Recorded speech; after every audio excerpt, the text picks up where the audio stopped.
Iya, jadi selamat datang sekali lagi Bapak dan Ibu di seminar orang tua dengan tema Fearless Parenting ketika menjadi orang tua butuh keberanian dan bukan kesempurnaan. Ya, jadi kami sangat senang dan sangat mengapresiasi kehadiran Bapak dan Ibu semua di siang hari ini.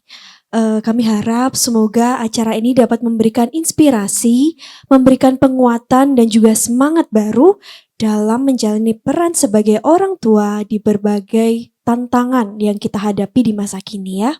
Iya, betul sekali Miss Kidung. Nah, acara ini diselenggarakan oleh Regent School sebagai bentuk dukungan sekolah kepada para orang tua agar bisa berkolaborasi bersama di dalam membentuk karakter dan kesejahteraan anak-anak kita. Ya, sebelum kita mulai, izinkan kami untuk membacakan susunan kegiatan pada siang hari ini. Yang pertama adalah pembukaan dan sambutan dari Kepala Departemen, kemudian pengenalan pembicara tamu, sesi utama bersama Ibu Charlotte Priyatna, sesi tanya jawab, dan penyerahan tanda apresiasi dan penutupan. Ya, tak baik. Tanpa berlama-lama, mari kita mulai acara dengan sambutan dari Miss Christiana selaku Head of Regents Primary Department yang akan memberikan kata pembuka dan menyampaikan tujuan dari seminar hari ini. Kepada Miss Christiana, kami persilahkan. Terima kasih Miss Hana. Selamat siang Bapak Ibu. Sekali lagi terima kasih sudah meluangkan waktu siang hari ini untuk menghadiri seminar parenting ini. Kami sangat senang sekali melihat Bapak Ibu siang hari ini karena kehadiran Bapak Ibu siang ini artinya kita semua sama-sama ingin belajar bagaimana caranya kita bisa menjadi orang tua yang lebih baik lagi untuk anak kita. Dan terima kasih juga untuk Ibu Charlotte. Suatu kehormatan bagi kami, Ibu, bisa meluangkan waktu untuk mengisi seminar hari ini. Baik, tanpa berlama-lama, mari segera kita mulai saja. Harapan kami semoga melalui seminar ini kita semua bisa mendapatkan inspirasi, wawasan, dan berkat bagi perjalanan kita untuk menjadi orang tua. Terima kasih.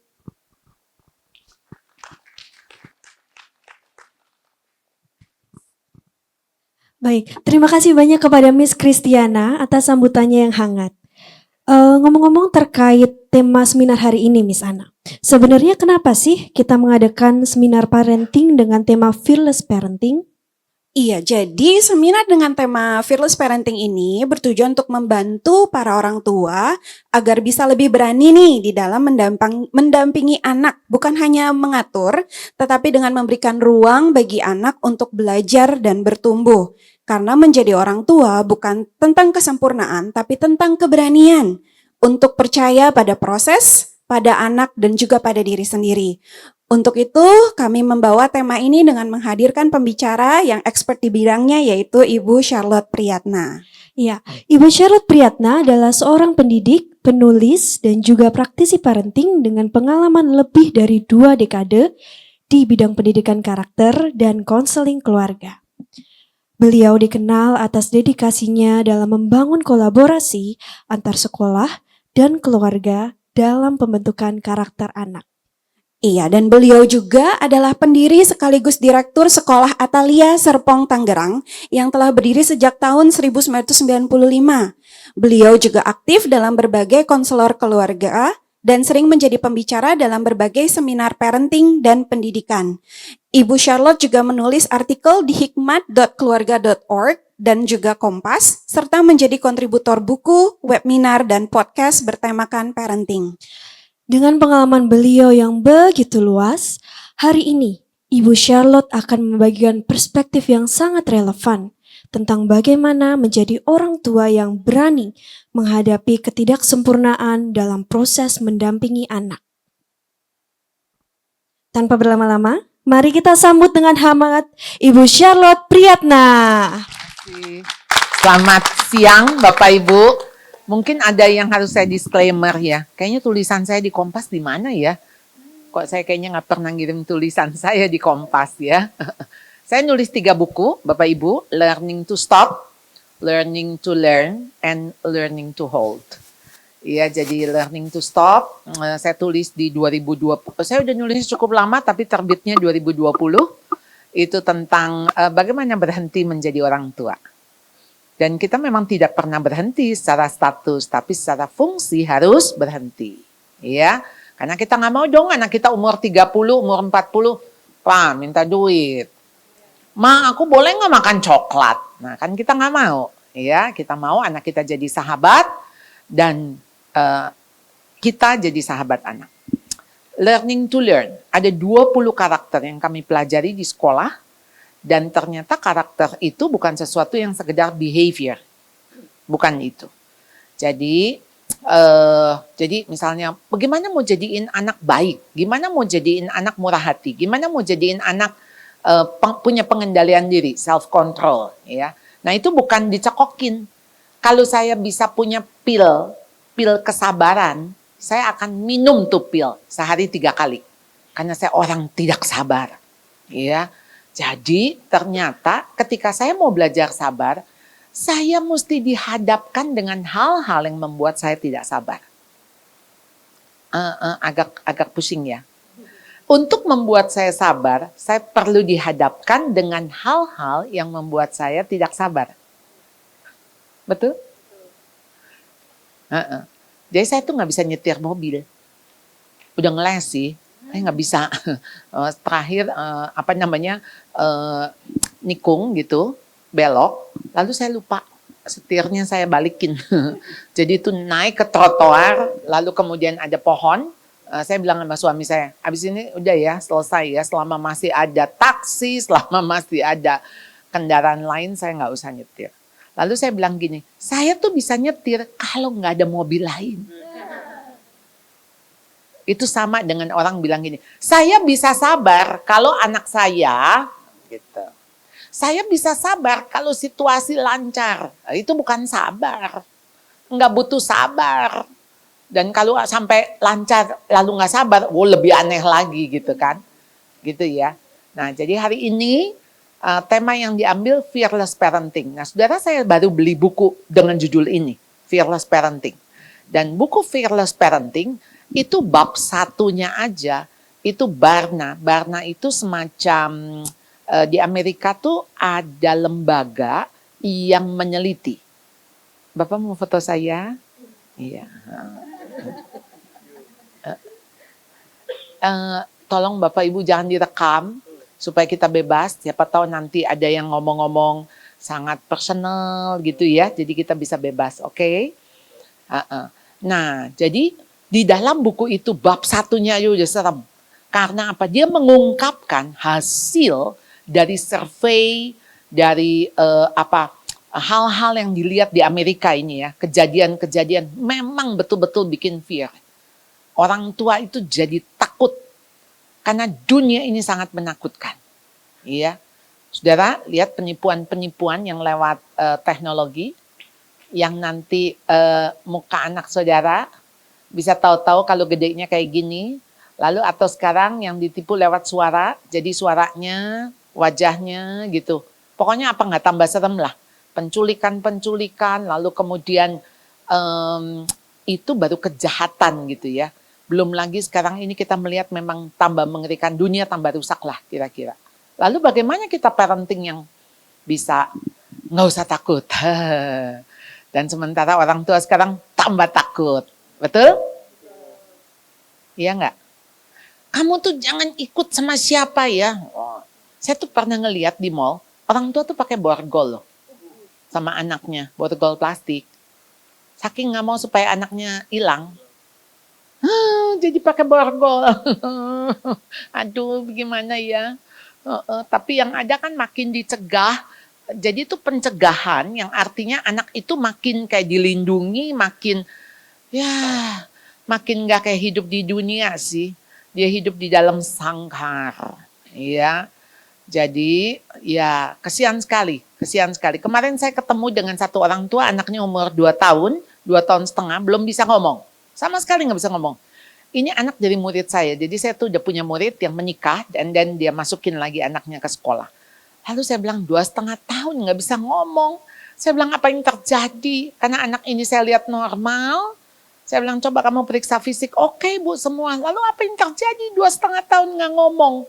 Cuman baru bisa ya, papa. No, 2,5 tahun loh saya bilang. Iya Bu, soalnya saya nggak kasih keluar. Saya nggak kasih dia main di playground.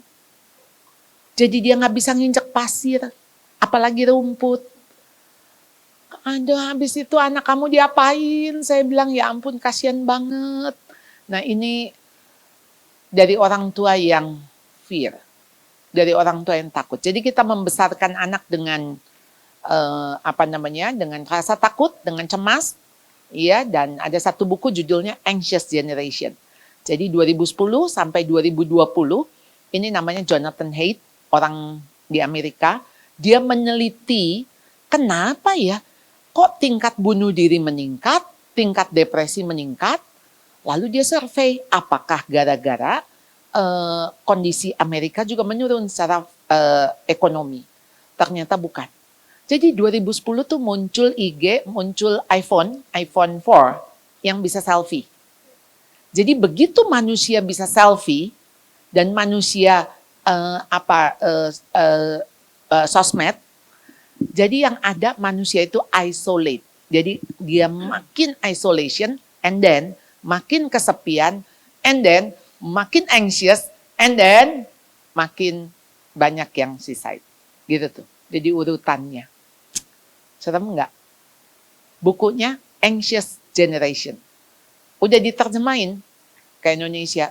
Udah baca ya Bu ya? Jonathan Haidt. Itu memang angka-angka itu mengerikan. Itu angka tambah lama tambah naik. Dan bukankah Bali baru diguncang oleh anak yang terjun di Udayana? Ya, dan ini kita melihat bagaimana dunia semakin memang membuat kita fear. Ya. Nah, jadi saudara, kalau kita melihat soal style parenting, ya. Jadi style ini mah zaman dulu deh ya. Zaman dulu kan, drill sergeant parent, you're barking at the children to control them. Pokoknya mandi, makan. Ingat yang film yang ada sersan itunya, The Sound of Music. The Sound of Music. Oh, 7 anak pakai seragam semua, baris, prit gitu kan. Nah, itu orang tua dulu, ya. Dan kemudian ada laissez-faire parent, orang tua yang membiarkan, ya, to let their children raise themselves. Dan ini sebetulnya lazy parenting. Ya, ya udah maunya dia apa, ya nggak apa-apa. Anak kok umur 2 tahun disuruh milih gimana ya? Saya pernah kata, Bu gimana ya? Ini kemarin ya kami dari Medan ke Jakarta, itu pesawat delay. Kenapa? Ya itu anak saya nggak mau naik pesawat. Oh, udah gitu? Ya akhirnya mau Bu. Udah nangis. Udah gitu sampai di Cengkareng nggak mau turun. Udah gitu sampai itu petugas kebersihan udah naik. Pak, maaf. Berat badan anak Bapak berapa kilo? 15. Pak, 15 di tank, Pak. Tank. Kenapa Bapak sama anak umur 2 tahun nggak bisa? Gimana dia 12 tahun, bagaimana dia 20 tahun, Pak? 2 tahun Bapak nggak bisa neng-teng dia. Iya Bu, soalnya kan dia nggak mau. Ya bukannya dia nggak mau, itu mah memang mau nggak mau kan? Iya nggak? Gemes nggak? Aduh, Tuhan tolong saya ya. Cuman saya rasa, ada apa ini si Bapak sama anak 2 tahun dikerjain gitu loh. Berasa gak sih kalau Anda dikerjain anak? Senjatanya nangis. Udah tahu itu senjata, biarin aja. Suruh dia nangis. Oh kamu mau nangis? Nah silakan. Loh kasih dong, dia mau nangis. Jangan nangis lah Bu, ya udah kasihan. Saudara, kasihan itu bukan kasih loh. Karena kasih tambah akhiran an. Ya, itu pity saudara. Gimana anak-anak kita nggak jadinya self pity, ya. Lalu helicopter parents, ya. Their lives around their children, hyper involvement, over protection. Ada di mana nih Anda? Yang mana?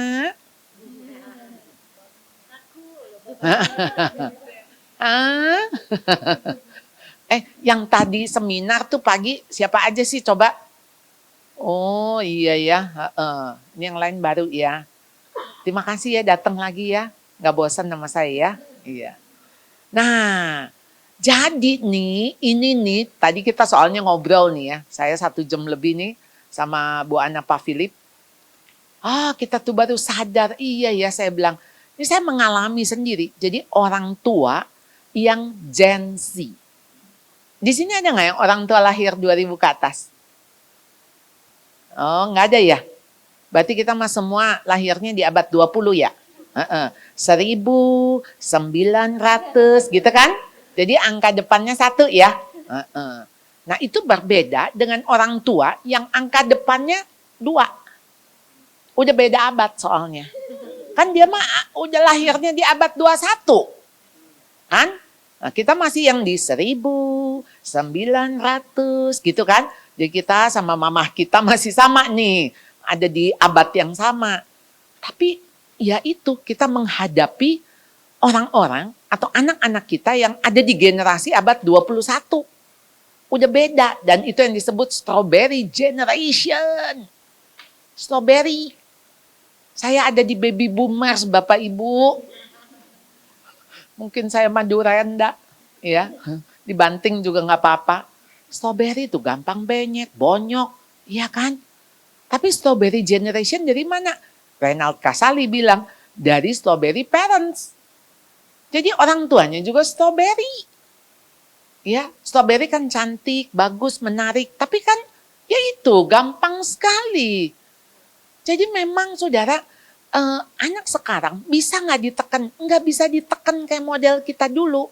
Hayo, gitu. Tadi kan Bapak tanya saya, ini gimana nih buat termotivasi? Iya, kalau ibu kan pakai duit cepean, ya, 100.000 supaya angkanya dapat 10. Saya bilang, Bu, anak ibu bukan dolphin, jangan dikasih ikan tuh supaya tuh dolphin lompat gitu kan? Kan kalau dolphin tahu ya. Lumba-lumba kan mesti dikasih iming-iming baru dia ngerjain. Bukan. Dan juga jangan dikasih punishment, reward, punishment. Oh aduh, wah dia kan mampu, dia mestinya bisa. Udah nggak bisa pakai metode itu. Jadi sekarang saya bilang kita orang tua dulu kita pakai linear, ya linear tuh begini, A ke B, B ke C. C ke D. Kalau lo kerja keras, lo bisa berhasil. Kenapa? Karena lo nabung, lo ini gitu tuh. Anak sekarang digital. Saudara digital pakai proses. Enggak, saudara cemplungin tuh baju ke mesin cuci. Saudara cuma sentuh. 1, 2, jalan, kering, wangi. Kapan dia jadi wanginya, kapan dia keringnya, keluarin dari mesin cuci. Langsung kita bisa pakai gitu kan iklannya kan. Betul nggak? Masak nasi, saudara mesti nyuci dulu tuh beras. Kemudian saudara aron, nih zaman dulu ya, di aron, di panci. Habis itu saudara mesti kukus, ya kan? Dikukus, habis dikukus dikeluarin lagi, dikipas-kipas. Ya nggak? Tuh nasi zaman dulu. Sekarang saudara nggak perlu cuci beras. Sampai beras-beras itu ditulis, jangan dicuci. Jangan dicuci, karena kalau dicuci memang entah vitaminnya, entah apanya gitu loh. Jadi sekarang tinggal masukin segitu ini, ya segitu airnya. Udah nggak usah ngitung, nggak usah naker-naker pakai jari. Ya ampun, pokoknya serba praktis, bikin bubur, bikin nasi kuning, bikin apa. Nggak usah ngapalin resep. Udah secemplung-cemplungnya. Langsung jadi tuh nasi kuning. Gimana anak kita nggak berada di budaya yang sangat instan sekali dan tidak membutuhkan proses. Kenapa digital itu? Jadi saudara, mau sekarang tuh anak santai, nggak belajar, kemudian dia tuing, dia masukin, upload, ya. Makanya kemarin anak saya bilang, Mam, itu tuh anak saya dokter. Jadi dia praktek di samping tol gitu ya, rumah sakit dekat Belaraja. Dia bilang itu bisa jam 4, jam 5 pagi tuh ada anak-anak remaja yang bikin konten nyetopin truk. Nyetopin truk di tol jam 4 pagi. Ya kalau nggak setengah hidup kan setengah mati dong. Ya kalau nggak dia mati beneran. Tapi maksudnya berani mati gitu loh. Bikin konten, udah nggak mikir. bikin konten. Tapi kontennya, wah dia mau apa tadi kita ngomong, aduh itu kenapa donat rasanya biasa tapi orang ngantri pagi, siang, malam, segala macam. Saudara sekarang banyak hal yang aneh-aneh kan? Dan kreativitas anak kita juga luar biasa. Cuman cookies aja, habis itu cookies diapain, wah jadi hampers, jadi apa, wah udah deh, pokoknya viral aja gitu kan? Iya, jadi perlu proses, jadi nggak perlu gitu loh. Nah sekarang jadi kita mesti ganti method. Methodnya apa? Ya digital, pencet sekarang. Yang mana yang mesti dipencet? Kan dulu tuh di pukul, wah maju. Habis itu ganti, jangan disayang-sayang, dielus-elus, melunjak. Metodnya pencet, tekan mana yang memang ini, karena memang udah bukan dengan metode 2 itu, punishment and reward. Bukan itu. Jadi sekarang Anda mesti dengan tepat Anda masuk. Nah, kalau udah tepat, jalan. Bukan jalan, lari. Ya. Jadi bukan kayak stick and carrot. Stick and carrot tahu ya. Jadi keledai pakai stick atau pakai carrot. Carrotnya di depan. Ya. Okay, too many parents make life hard for their children by trying too zealously to make it easy for them. Sebetulnya Anda mau mempermudah hidup mereka, justru mempersulit. Begitu sekarang, ya semua diladenin, semua dilayanin. Begitu dia hidup sendiri di luar negeri, habislah dia. Nggak tahu gimana caranya bersihin kamar, gimana caranya makan, gimana cara, nggak bisa. Karena semua dilayani, semua diladeni. Iya, ayo Anda jangan mati-matian untuk Anda pikir sedang membuat hidup mereka nanti mudah, justru mempersulit hidup mereka nantinya. Ya, jadi mari saudara, ya sacrifices made by parents. Sampai kapan kita terus menggendong anak? Sampai kapan, saudara? Iya, ayo, ya. Jadi menggenggam atau mencengkram, saudara. Karena saudara harus menggenggam, karena satu hari saudara genggaman saudara itu harus saudara lepaskan. Tujuan menjadi orang tua adalah melakukannya sampai Anda tidak perlu terus menjadi orang tua. Iya kan? Tujuan jadi orang tua kan sampai kita nggak perlu terus jadi orang tua kan? Artinya satu hari mereka juga jadi orang tua. Dan mereka akan jadi teman kita karena sudah sesama dewasa. Jadi jangan terus digandeng, Anda mesti lepasin gandengannya. Ya, jadi mesti melepaskan gandengan. Jadi saudara, ketika orang tua bersikap terlalu melindungi, anak membaca justru sebagai ketidakmampuan. Anda pegangin terus sepedanya, lalu Anda bilang, nggak bisa. Kalau papi nggak pegangin, kamu jatuh nih. Kamu jatuh nih. Lalu kemudian dia bilang, papi pegangin, kalau nggak aku jatuh. Gitu. Udah sampai kapan dia naik sepeda? Orang naik sepeda mesti jatuh. Betul nggak? Ada di sini belajar sepeda kagak jatuh? Nggak ada. Kalau nggak jatuh, itu kayaknya tuh sepeda roda 4, roda ya sehingga nggak pernah jatuh. Tapi roda 4 aja bisa jatuh kan? Iya. Ayolah, nggak apa-apa dengan jatuh. Iya, nggak apa-apa kok. Memang itu proses. Terus kayaknya saya mesti ngomongnya sama orang tua TK ya. Ya, orang tua TK-nya nggak datang ya. Wih, ada loh, sampai paduan suara. Saya memberikan mandat kepada ibu-ibu untuk beritahu orang tua yang lain ya. Jadi jatuh itu nggak apa-apa ya. Jadi jangan anak-anak udah pakai pelindung, pakai ini ya kecuali sih dia lagi basket ya. Ya emang kostumnya gitu loh. Tapi kalau enggak please ya, itu Pampers. Saya selalu mengingatkan orang tua TK, anak-anak harus lepas diapers. Udah ya, jadi mulai masuk 2 tahun udah nggak pakai. Iya, nggak apa-apa dia ngerasain basahnya, baunya, kotornya, jijiknya, nggak apa-apa, itu bagian dari proses. Boleh saya tahu masih ada yang disuapin makan? Iya, oke. Sekarang sendok tuh macem-macem. Sendok yang ininya besar sekali, karena kan genggamannya kan memang masih ini ya. Ibu cari. Sekarang tuh dengan canggih, makin canggih lah. Kalau zaman dulu tuh kita malah sendok masih bentuknya sendok. Kalau sekarang tuh udah bentuknya kayak apa gitu. Ya ampun, karena saya punya cucu umur 2 tahun kan. Jadi ya saya jadi ngelihat barang-barang bayi zaman now membuat saya wow. Di zaman anak saya dulu nggak ada gitu ya. Jadi sekarang kayaknya kayaknya bayi-bayi sekarang luar biasa, sangat bahagia hidupnya. Tapi kenapa bayi-bayi sekarang jadi lebih menderita ya kalau saya bilang ya. Iyalah, dia tidak menikmati naik pohon, dia nggak menikmati main tanah, main ini gitu loh. Kesian banget tuh bayi-bayi. Jadi tuh sensorinya. Jadi di kami, di sekolah Atalia yang saya dirikan, saudara, kami tuh punya ruang SI, sensori integrasi. Kenapa? Karena anak-anak itu ya ampun, nggak pernah jalan di rumput, nggak jalan di tanah.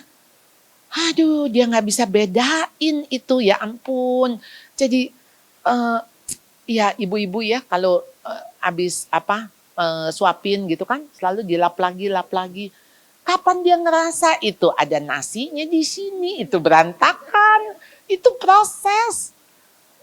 Aduh, kalau itu proses maksudnya tidak diberikan, berarti Anda tuh sedang mengambil perkembangan-perkembangan yang dia harus lewatin, jadi itu di skip. Jadi sama kayak anak nggak dikasih merangkak. Karena dia langsung pakai baby walker. Berarti dia nggak ngelewatin fase merangkaknya. Dia mesti fase merangkak tuh berarti ininya nanti dia jadi lebih kuat. Karena kan ini semua sensori adanya di tangan kan, jadi kuat, dieksplod, kolong-kolong. Ya nggak apa-apa lah dia gigit-gigit sendal. Itu mah udah biasa, ya nggak mati, ya. Udah itu mikirnya begitu aja gitu. Tapi ini kan kayak anak tuh nggak boleh kotor, higienis gitu. Dia kena kotoran sedikit aja, merah-merah lah, batuk-batuk lah.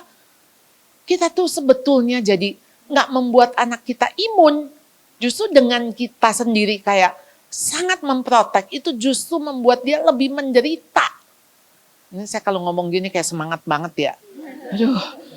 Ayo karena saya ngelihat kayaknya it's not fair buat anak-anak gitu loh.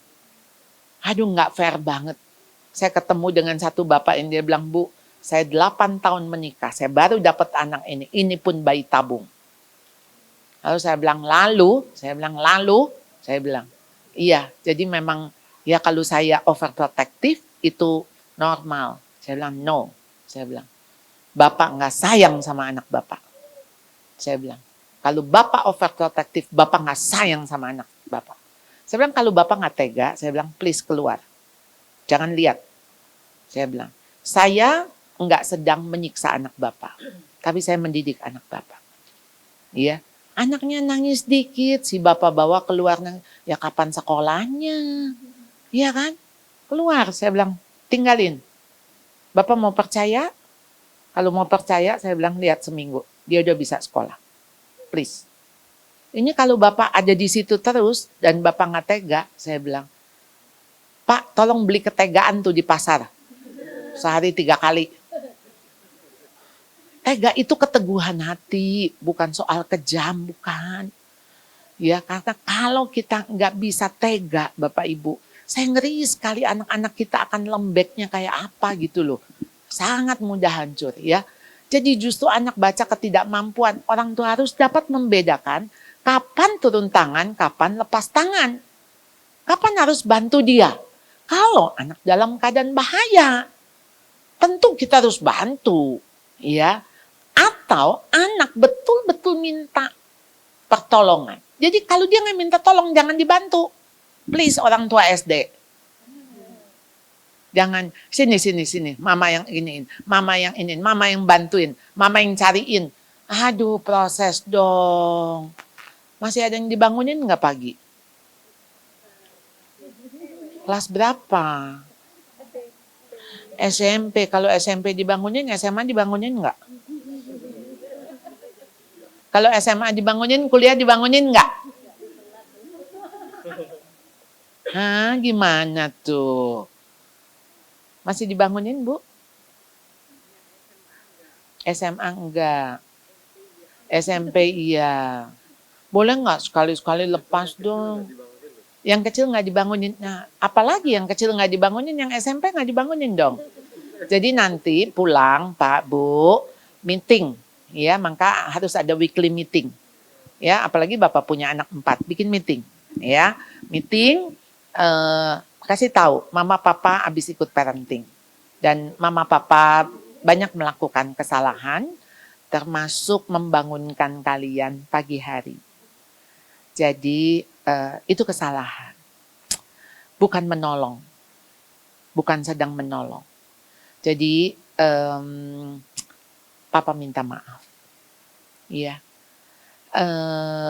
Papa akan menolong apapun yang kalian butuhkan untuk kalian bisa bangun sendiri. Jadi suruh mereka yang mengajukan. Kalau gitu belikan aku alarm misalnya, waker misalnya. Atau papi tolong matiin AC dulu. Gitu. Jadi pokoknya kita nggak ngebangunin dia. Kan kalau matiin AC ya mestinya makin lama makin panas gitu kan. Nah, kita matinnya dari jam 3 pagi. Ya.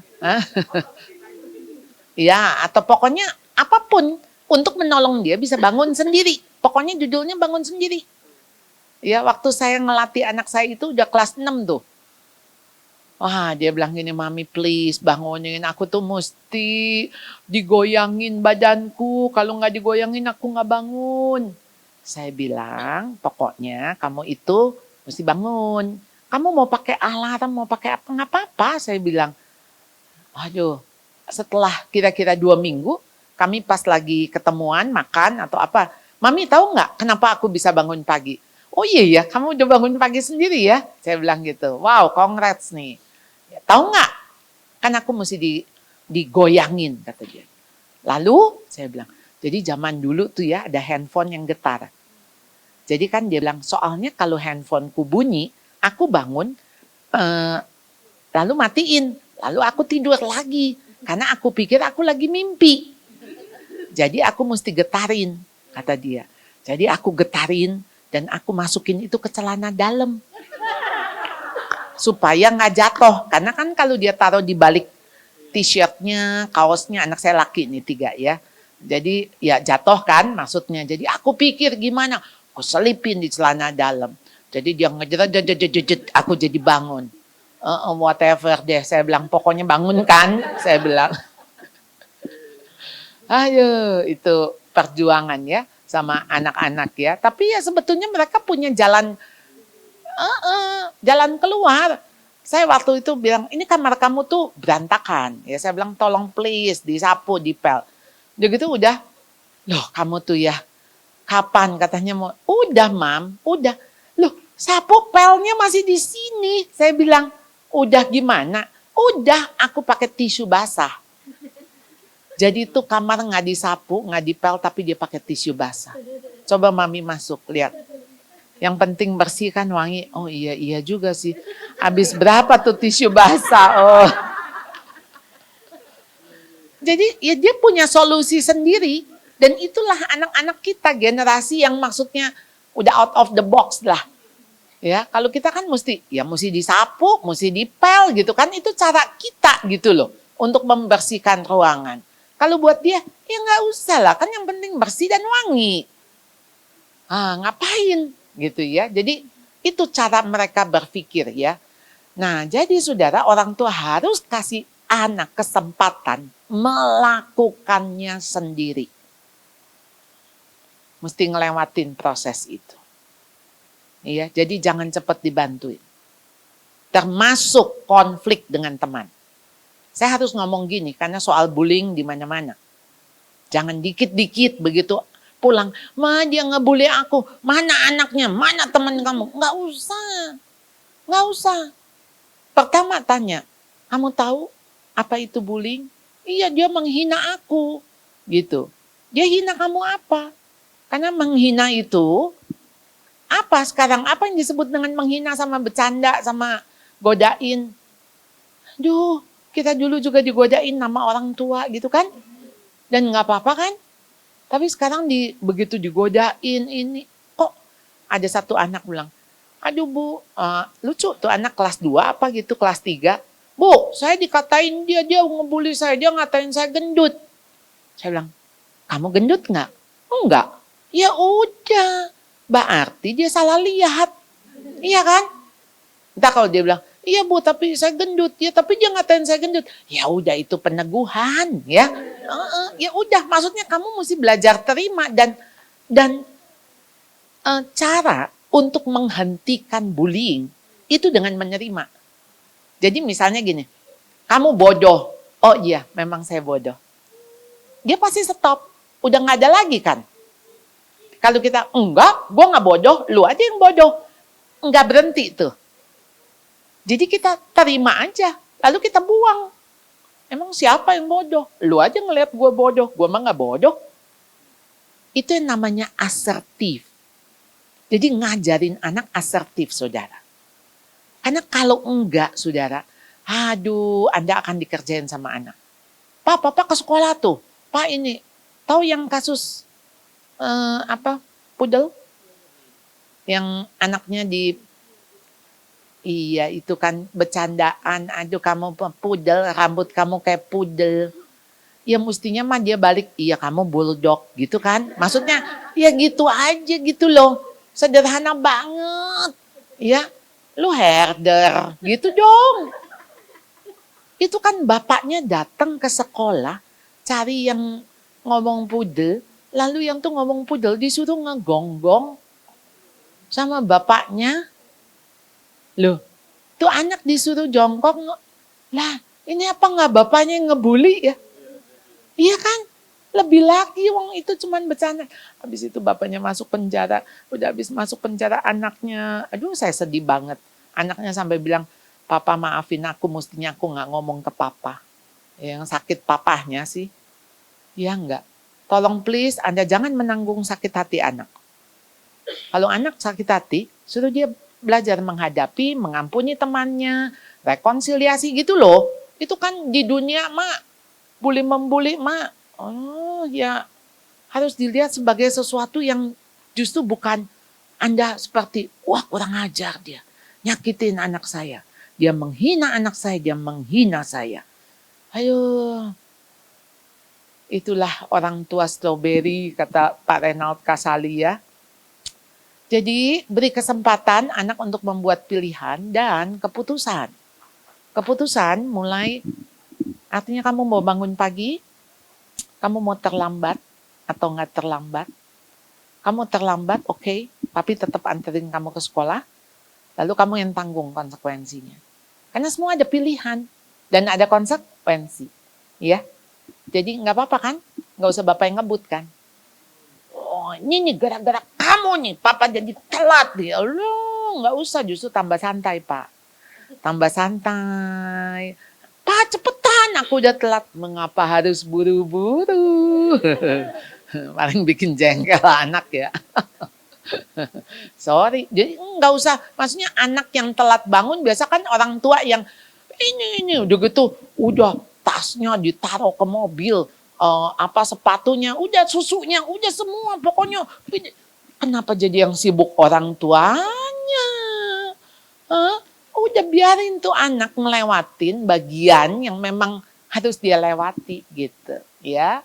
Jadi dia tanggung jawab atas keputusannya dengan menanggung konsekuensi. Tapi kita jadi siap menerima kegagalan anak dan it's okay dengan kegagalan karena itu bagian dari proses. Masa anak nggak boleh telat? Dulu kita pernah telat kan ke sekolah pakai deg-degan. Ya dia boleh dong ngalamin, ya. Jadi nggak usah ke sekolah. Aduh ibu maafin saya, yang terlambat saya tuh yang telat bangun bu. Semalam saya pusing ya. Jadi saya telat bu. Aduh maafin, aduh tolong dong anak saya gitu tuh. Ada orang tua datang ke saya begitu. Bukan di sini sih, ya. Ada. ya, sampai datang gitu. Udah gitu, aduh Bu, ini maaf karena tasnya saya lupa beresin.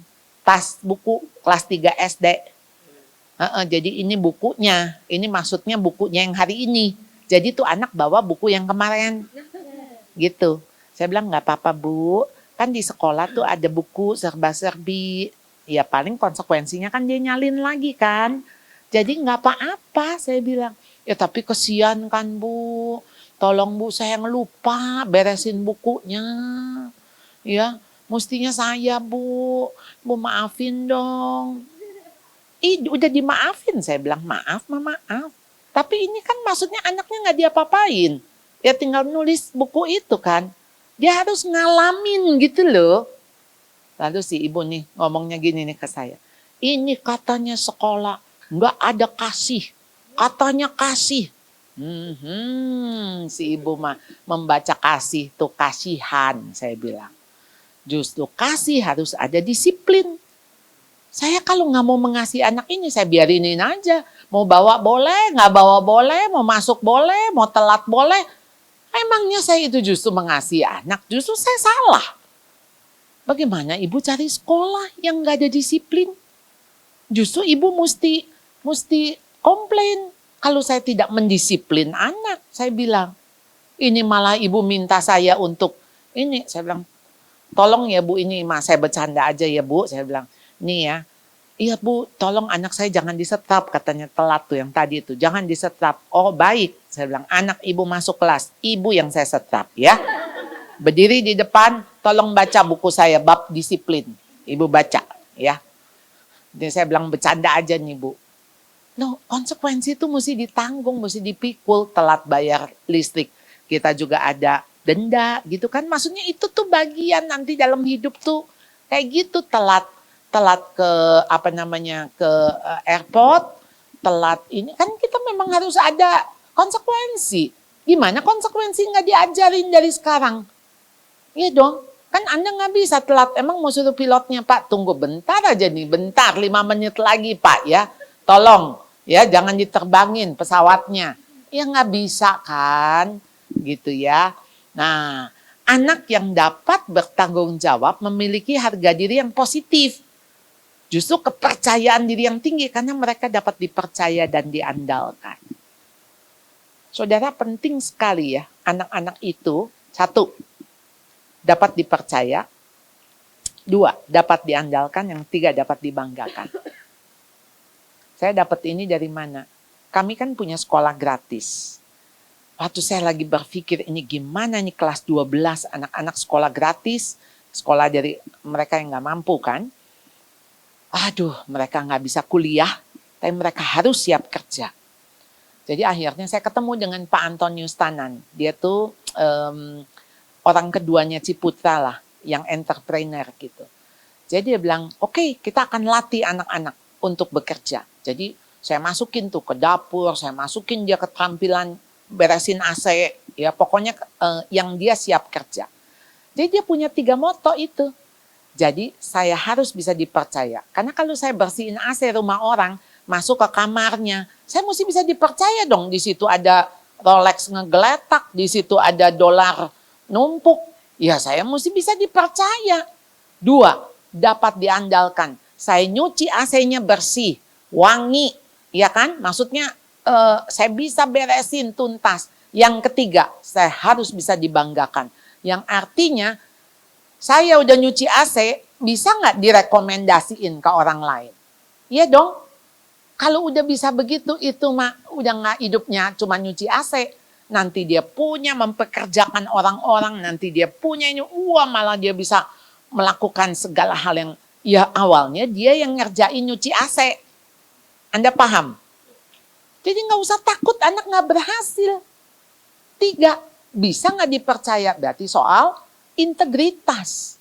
2, bisa nggak diandalkan? Berarti apa? Secara skillfulnya, ya, secara kemampuan, ya, dia bisa nggak excellent? Ya, kita mau ngomong excellent, berarti dia do your best, dia melakukan yang terbaik, ya. Jadi yang 3, bisa nggak dibanggakan? Sehingga ketika yang kamu lakukan itu bisa bersuara. Yang suaranya bukan dari kamu, tapi ada orang lain yang menyuarakan. Wah, kalau nyuci AC sama dia sih puas. Ya, 50.000 sama. Tapi 50.000, kamar gua dipel.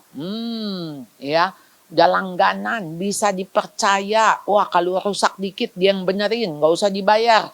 Wah, saudara kalau dapat tukang cuci AC begitu, saudara nggak ngomong. Maksudnya, saudara nggak dibayar pun untuk memasarkan dia. Saudara pasti akan memasarkan, kan? Tahu ya, maksudnya memasarkan tuh maksudnya mempromosikan dia. Langsung saudara bilang ke saudara-saudara, ke teman-teman, lu mau nggak nyuci AC sama dia? Wah, nyuci AC sama dia begini loh, puas loh. Saudara nggak usah disuruh, saudara akan ngomong, mempromosikan dia gitu. Kebayang ya saudara ya? Jadi anak-anak tuh mesti kita latih. Dia bisa secara karakter, punya integriti, itu dulu. Jangan ngomong untung dulu, jangan ngomong duit dulu. Itu mah nanti uang mengikuti. Kalau udah bisa dipercaya, diandalkan, dan dibanggakan, ya ampun itu semua mengikuti. Iya. Saya tuh sering kali ketemu dengan orang tua yang, ya ampun Bu, anak saya tuh pulang dari Australia S2, masa gajinya segitu? Saya bilang, Bu, dia itu di Australia cuman sekolah tentang pengetahuannya. Sekolah kehidupannya mah belum. Jadi suruh dia masuk sekolah kehidupan. Kehidupan disikut orang, nggak dipandang anak bos, mesti dari bawah, ya. Itu sekolah kehidupan. Masih bagus, masih dibayar, Bu. Saya bilang, iya dong. Masa ada orang mau langsung di atas yang nggak bisa, itu masih siap-siap jatuh aja, ya. Jadi saudara, oleh karena itu penting membangun konsep diri yang positif dalam diri anak dengan melihat kebisaannya, bukan ketidakbisaan. Ya, jadi ayo perlihatkan, oh kamu udah bisa ini. Jadi bukan, oh kamu belum bisa ini, kamu belum bisa itu. Aduh, hanya bikin anak frustasi jadinya. Lalu kemudian dengan membiarkan anak berusaha keras, berjuang. Tolong anak berjuang tuh jangan dikesianin ya. Jangan dibantu. Dia mau pakai kancing. Sini, kamu mah lama kalau pakai kancing. Ya dia emang mesti 1000 kali sampai cepet. Kalau kita mah yang pakai kancing kan cuman 2 detik, 3 detik. Kalau dia kan mungkin 10 menit masih berkutat. Nah, nggak apa-apa. Anak perlu tahu bahwa orang tuanya akan selalu mendukung, memberi dorongan semangat, mengasihi, menerima mereka apa adanya. Tidak peduli mereka berhasil atau tidak. Karena kita memang tidak lihat hasil. Hasil mah nanti setelah proses. Jadi kenapa proses itu menjadi sangat penting. Ini doanya Jenderal Douglas MacArthur. Ya. Tahu ya ini yang perang itu ya, perang Asia Pasifik ya, perang dunia kedua ya. Jadi dia doanya ya, dia bilang, lead him I pray, not in the path of ease and comfort, but under the stress and spur of difficulties and challenge.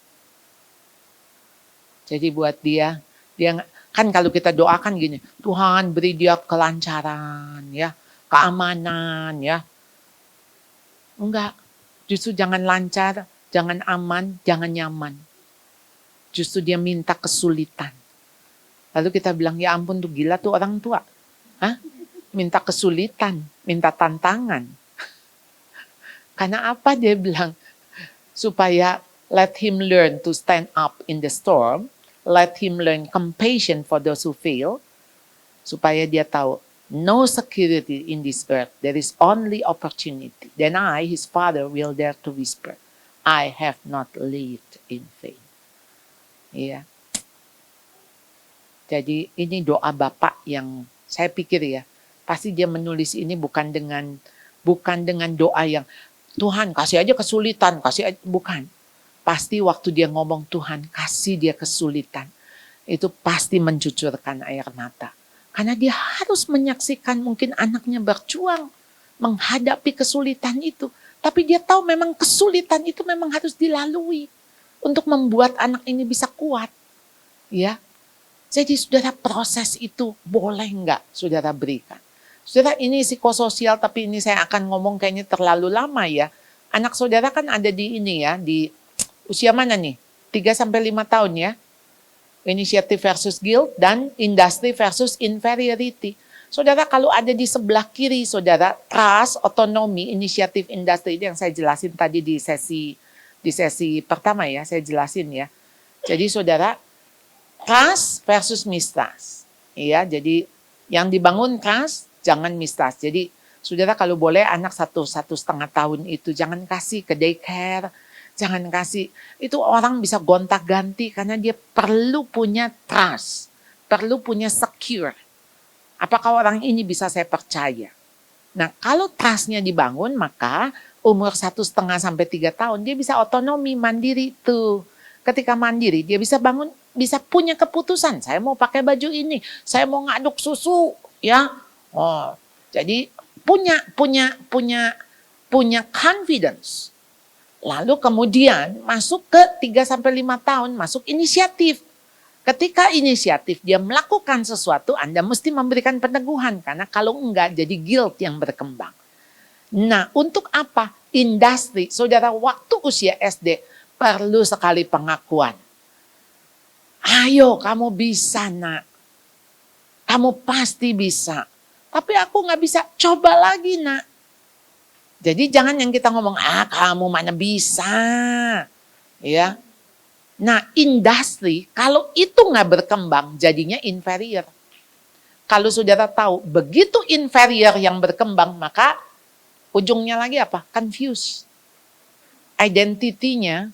Identitasnya, ini kan tadi kita pagi bicara tentang pencarian identitas di masa-masa anak-anak mencari jati diri. Nah, itu jadi inferior dan akhirnya menjadi confused. Saya bisa apa enggak? Ternyata nggak mampu. Saya jelek kan? Teman-teman saya suka menghina saya, guru nggak menerima saya, dan sebagainya. Nah, habis itu udah dia isolate hidupnya. Dia memisahkan diri, dia nggak cari jodoh. Mana ada yang mau sama saya nggak akan menikah. Jadi dia nggak bisa intimate sama orang lain. Dia nggak bisa mingle sama orang lain.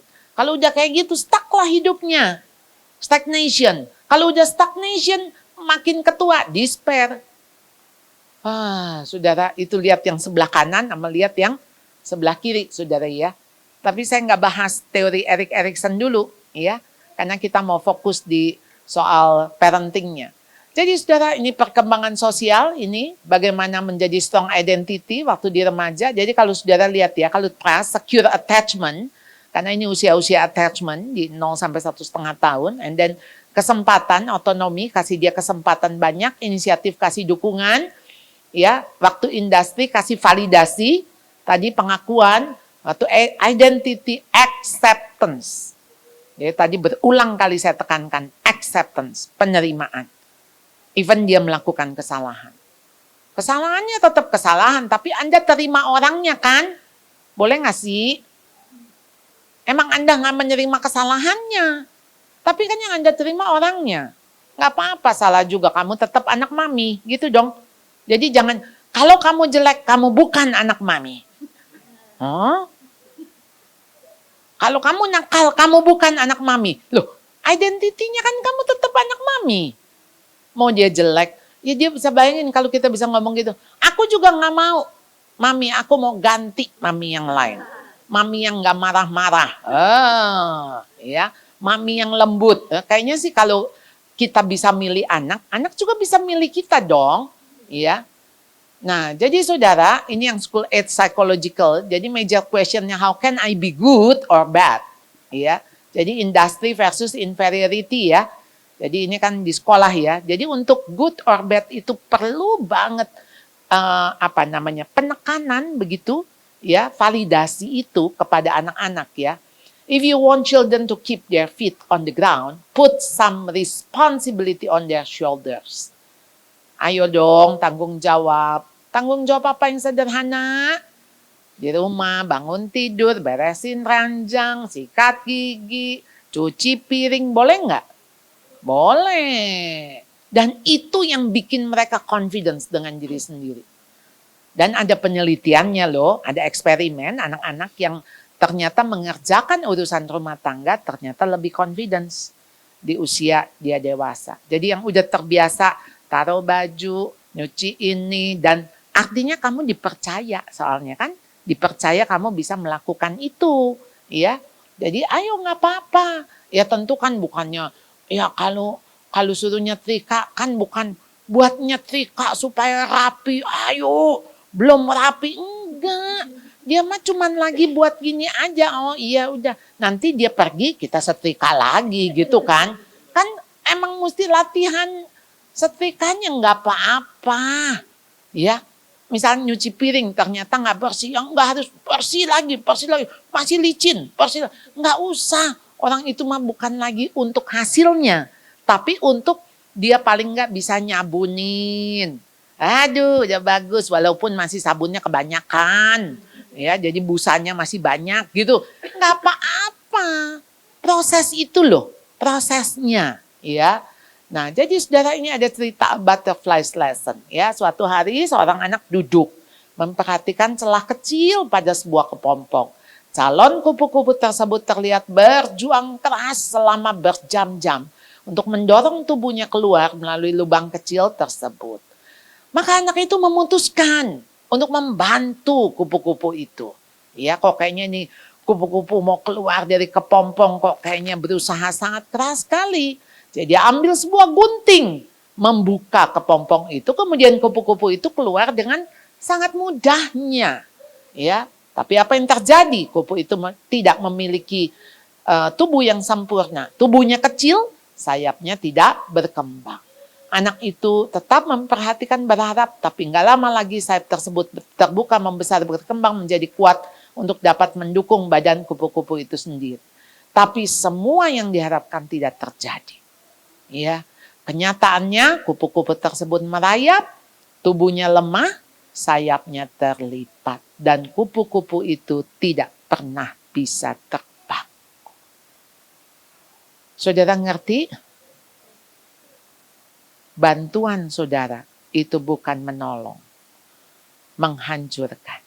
Ya, jadi saudara, ayo please, ya. Ini saya akan kasih lihat klip saya. Saya berapa tahun yang lalu ada tanam benih. Jadi waktu itu saya aktif kasih tips-tips yang kemudian mereka kirim-kirim lewat yayasan tanam benih. Ya, dan ini saya teringat, saya pernah mengucapkan ini supaya Anda lebih jelas begitu. Ya, ada? Sudah? Oke. Biasanya yang kita lihat pada anak adalah sesuatu yang di luar. Perilakunya, tingkah lakunya. Jadi ketika kita menganggap, oh anak saya itu nggak bisa apa-apa. Buktinya anak saya matematika nggak bisa, pelajaran olahraga nggak bisa, nari nggak bisa. Jadi kalau melihatnya tidak bisa, itu sama sebetulnya seperti guru-gurunya Thomas Alva Edison, gurunya Albert Einstein. Jadi kenapa anak ini dikeluarkan dari sekolah? Karena gurunya melihat nggak bisa apa-apa anak ini, nggak bisa dididik. Tapi orang tuanya, kenapa bisa mendidik? Karena dia melihat dari sisi yang berbeda. Jadi bagaimana orang tua ini mengajar anak dengan cara berbeda. Oh anak ini lewat audio. Dia nggak cukup dengan visual. Jadi saya harus banyak bicara. Dan dia menangkap lebih tajam melalui audio. Jadi tentu saja tadi saya sudah katakan bagaimana melihat yang tidak kelihatan. Yaitu Anda harus melihat bahwa anak itu punya potensi. Begitu Anda punya anak bayi. Bayi nggak bisa jalan, apalagi lari.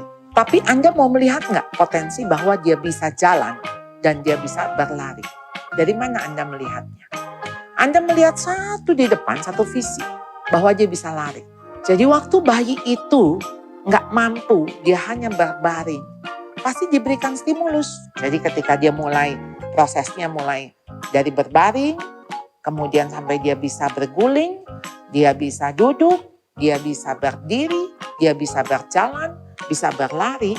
Itu sebuah proses ke depan dan Anda lihat anak ini bisa berlari. Sehingga Anda tidak akan gendong. Kalau anak yang hanya digendong saja mulai dari bayi sampai 5 tahun pun tidak akan bisa berjalan. Karena Anda gendong saja. Jadi apa yang dibutuhkan orang tua untuk melihat ke depan? Anak itu punya potensi. Sesuai dengan tujuan yang Tuhan ingin dia menjadi apa. Nah ketika dia akan berjalan menuju tujuan itu, Anda nggak usah khawatir. Karena kalau tidak, orang tua itu akan terus khawatir. Takut nggak jadi apa-apa. Jadi ditekan untuk kamu harus jadi seperti itu. Kamu harus belajar. Kamu harus berusaha lagi. Nah, jika orang tua punya harapan, apalagi ekspektasi yang berlebihan, kita bisa melihat anak-anak yang depresi, anak-anak yang frustrasi, dan akhirnya anak-anak ini tidak menjadi apa-apa. Iya, Bapak Ibu, terima kasih Bu Charlotte. Sekarang kita akan masuk ke sesi berikutnya, yaitu tanya jawab. Mungkin ada Bapak dan Ibu yang ingin bertanya dengan Bu Charlotte. Mumpung Bu Charlotte-nya ada di sini loh, jadi Bapak Ibu bisa tanya-tanya ya. Nanti akan dikasih mic-nya.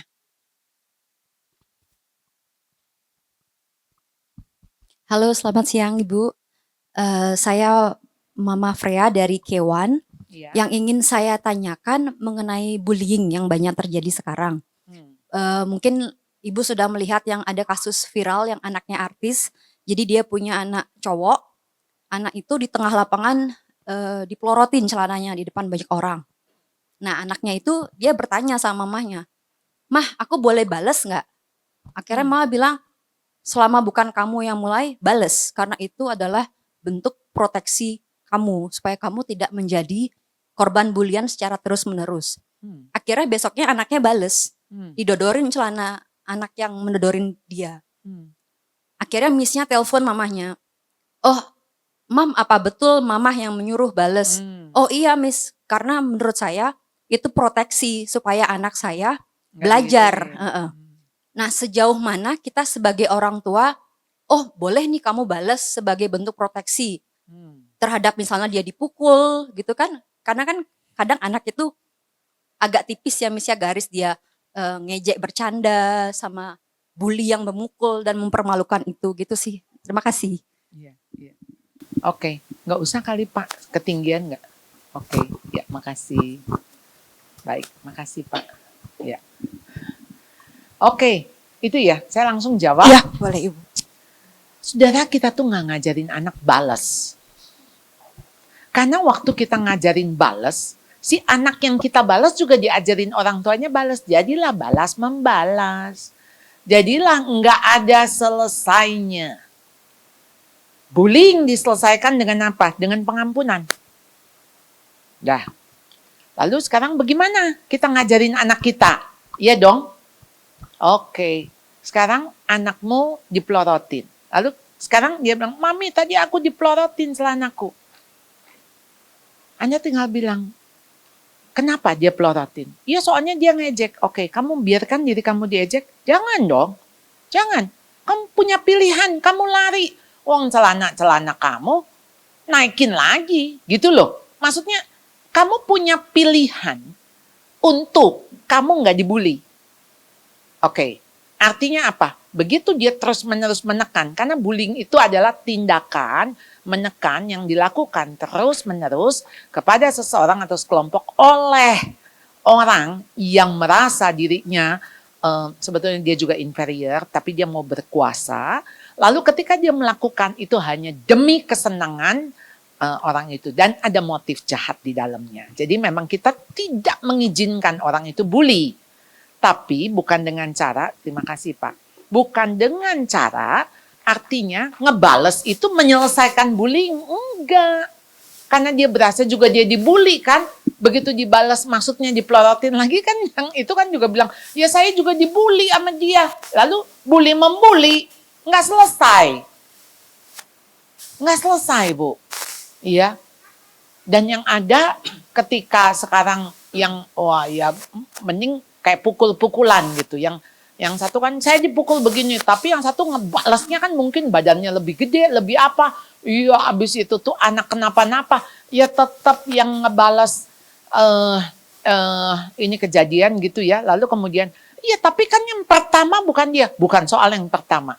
Begitu dia ngebales, kemudian tuh anak jatuh, geger otak, atau kenapa-napa, tetap ini walaupun ini balas gitu loh. Jadi yang ada boleh self-defense. Self-defense dengan apa? Self-defense bisa lari, bisa lapor. Kamu mesti melaporkan. Ya, nggak boleh karena dia begitu bully kamu, dia bisa bully teman yang lain. Dan bullying itu harus dilaporkan, harus pick up. Iya, jadi makanya ada kotak bullying tuh berarti kita ngelaporin tapi nggak tahu siapa yang menuliskan, itu juga bisa. Tapi ini juga rentan dengan fitnah, ya. Nah, jadi memang sebetulnya kita dorong anak lapor, bukan ngadu. Lapor sama ngadu beda. Karena lapor itu harus sesuai dengan fakta, ya. Harus ada kejadian, kapan, di mana, bukti dan sebagainya begitu.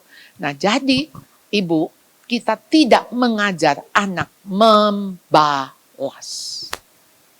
Itu. Iya, itu yang saya terus dorong orang tua. Iya, karena membalas artinya apa? Jadi you sakit hati, you balas sakit hati itu. Enggak. Udah jelas teman kamu yang melakukan itu, berarti teman kamu tuh perlu dikasihani sebetulnya. Karena apa? Dia cari perhatian lah, dia nyiksa temennya lah, dia ngebully temennya untuk kepuasan. Berarti teman kamu tuh salah, teman kamu tuh sakit, teman kamu tuh perlu dikasihi. Jadi saya ingat ada satu kesaksian ayah ya, dia bilang, wah hari itu anak saya pagi bilang, "Pak, aku dipukul," masih SD ya, "aku dipukul sama si ini." Lalu papanya itu sembari nyetirin, "Bales aja," gitu. Tapi dia bilang, "Aduh saya bergumul sekali ya," dia bilang sore, "saya tahu saya salah," dia bilang, jawab begitu. Jadi si papa bilang gini, "Teman kamu yang pukul, kita ajak makan di Kentucky." Jadi 2 hari kemudian si papa pulang sore, ajak makan si yang teman yang mukul. Si papa baru tahu anak itu tinggal sama nenek.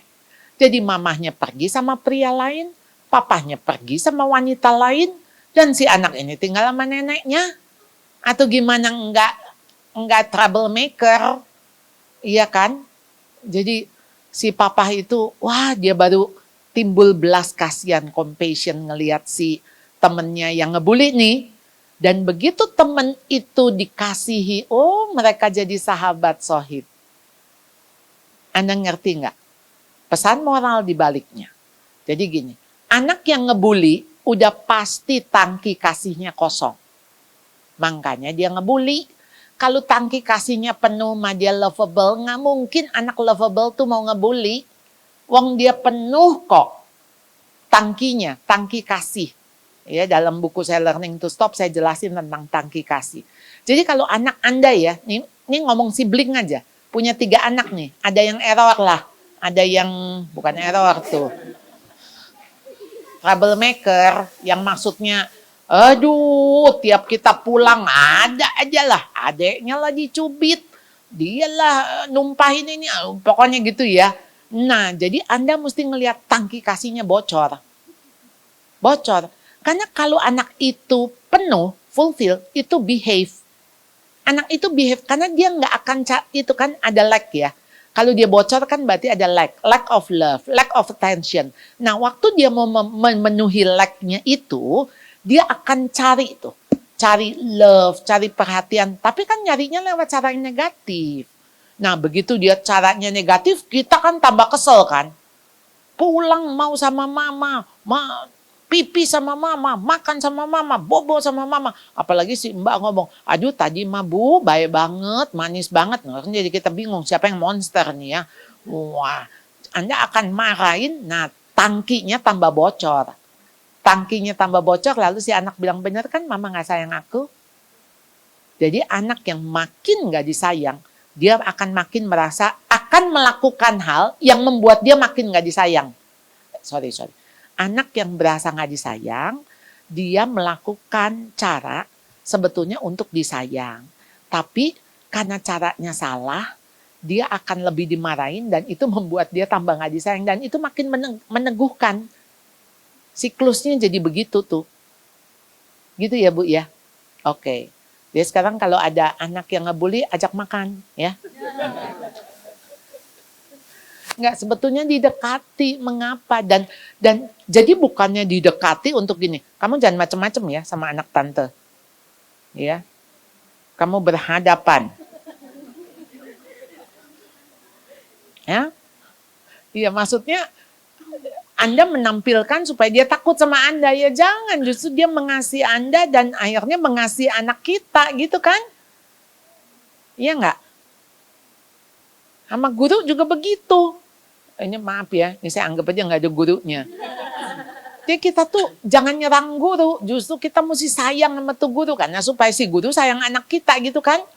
Kalau enggak kan kita komplain sama si guru, marah-marahin si guru tiap kali ngelihat anak bapak ibu ingat muka bapaknya. Bergumul lah dia untuk mengasihi. Aduh nih anak mah cute, lucu, tapi ampun bapaknya dia. Jadi tolong dengan sangat ya. Jadi tolong orang tuanya gimana caranya supaya bikin ya menjadi orang yang bisa dikasihi gitu ya. Gitu ya. Oke. Ada lagi? Oke, baik. Terima kasih atas pertanyaannya dan atas jawabannya. Yang pertama, Ibu Charlotte, mungkin ada lagi pertanyaan dari audiens ya? Ya, selamat siang Ibu. Kalau boleh saya 2 pertanyaan. Boleh. Boleh. A, 1B. Oke, terima kasih. 1A untuk anak saya yang paling kecil. Ini namanya Aurora. Dia tipenya suka bosen atau mencoba sesuatu yang baru. Nah, kebetulan saya suka les skill musik, dia suka musik. Jadi suka banget kadang 6 bulan minta nyanyi, terus kemudian bilang bosen, pusing, apalah gitu. Jadi saat ini dia minta violin. Nah, gimana cara kita jadi orang tua, barometer kita itu di mana saya mau ngajarin anak saya untuk komitmen. Tapi saya takut nggak bisa ngasih ruang untuk dia explore gitu. Jadi tolak ukurnya di mana kita harus tahu. Itu satu pertanyaan. Kemudian pertanyaan kedua adalah pertanyaan untuk anak saya yang lebih besar. Saat ini dia grade 6, 12. Yang besar umur 13, SMP, memiliki kebutuhan khusus, menggunakan cochlear implant, sudah bisa komunikasi 2 arah dan bisa mengikuti secara akademis di sekolah ini. Tapi masih ada rasa takut sepertinya, karena saya lihat memang fasenya acceptance dari dirinya, dan kebetulan saya mewakili di Bali menjadi brand ambassador untuk keberhasilan cochlear implant anak saya. Jadi saya memang ada menandatangani kontrak yang nilainya lumayan mahal, ratusan juta, karena memang alatnya mahal, untuk sharing cara terapi atau keberhasilannya lah berupa konten.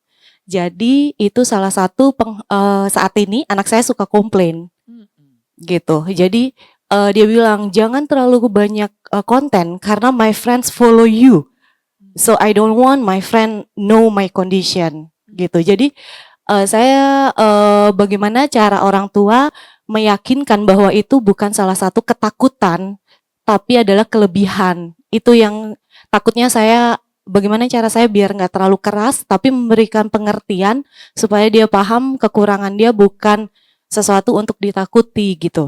Itu sih, Bu. Terima kasih. Oke, yang 1A dulu ya. 12 tahun. Tadinya apa? Nyanyi, vokal. Lalu mau violin. Violin. Lalu yang vokal nggak diterusin. Bisa, bagus dong, nggak usah les. Lalu irit, lalu violin, nggak apa-apa juga. Iya, kamu mau nyoba dulu, kita sewa dulu violinnya. Atau beli yang murah, iya kan? Nggak apa-apa, wong dia mau explore, dia mau coba. Dan jangan kita pikir nanti gede jadi violis. Maksudnya apakah itu jadi karirnya dia? Nggak usah. Musik itu harus dicintai. Musik itu nggak boleh dipaksakan. Karena itu art kan, sama kayak lukis gitu. Ayo lukis sekarang. lukis wajah orang. Jangan sampai miring, jangan sampai ini. Ya nggak bisa kan, itu art. Jadi yang harus keluar dari jiwanya. Jadi bagaimana dia bisa menikmati. Iya. Lalu sekarang berhubungan dengan komitmen, ya. Nah, komitmen itu sekarang itu kan harus ditolong dong supaya dia semangat. Iya, kalau terus ngek ngok, nggak jadi lagu terus. Cari guru yang gampangan, udah. Jadi jangan cari guru yang maksudnya yang kayak serius, langsung gitu ya. Udah, dia menikmati dulu, tahap menikmatinya. Paling nggak dia jadi lagu udah Twinkle Twinkle Little Star. Maksudnya jangan langsung masuk ke Mozart kemana. Ya ampun, setengah mati itu jari-jarinya juga nggak bisa gitu kan. Jadi menikmati itu menjadi proses awal untuk dia masuk. Oh iya ya ternyata, kalau gesekan saya tepat, mestinya enaknya di telinga. Iya, kasih sederhana dulu, kasih dia keberhasilan, lagu sederhana. Dia bisa nikmatin, wow, itu orang tuh harus ada appreciate gitu loh terhadap diri. Oh iya ya, saya bisa ya. Karena kalau dikasih yang sulit, dikasih ini, aduh untuk komitmen sulit sekali. Jadi kayak misalnya orang lari, dikasihlah langsung 40 kilometer, ya nggak bisa. Aduh 500 meter, aduh udah bisa 500 meter. Terima kasih, 1 kilo, lama-lama 5 kilo, lama-lama 10 kilo gitu kan. Ya baru dong ke 40 kilo, baru maraton gitu ya. Nah jadi pelan-pelan. Lalu yang kedua Bu, ini kan dia udah ngelewatin masa-masa sulit. Dan masa sulit itu ternyata buat dia sesuatu yang dia terima gak mudah. Karena orang tanya, kok gak dengar? Loh, kenapa? Ada apa? Ya, mungkin dia juga berarti mungkin secara speech mungkin kurang, iya sedikit berbeda. Dan orang tanya, kenapa kamu ngomongnya begitu? Gitu. Maksudnya ada pertanyaan orang-orang kepada dia yang sehingga membuat memang saya berbeda. Dan dia tuh makin kayak lagi dikasih lampu sorot. Makin kayak dikasih, wah kamu tuh dia lagi dilihat oleh semua orang. Dan kita ingat mungkin anak ini tipikal yang introvert, anak yang memang nggak suka ketemu orang banyak. Lalu sekarang tiba-tiba dia harus menjadi viral atau menjadi apa gitu loh. Dia bilang, please mom, jangan. Karena kita nggak tahu apa yang dia hadapi di luar.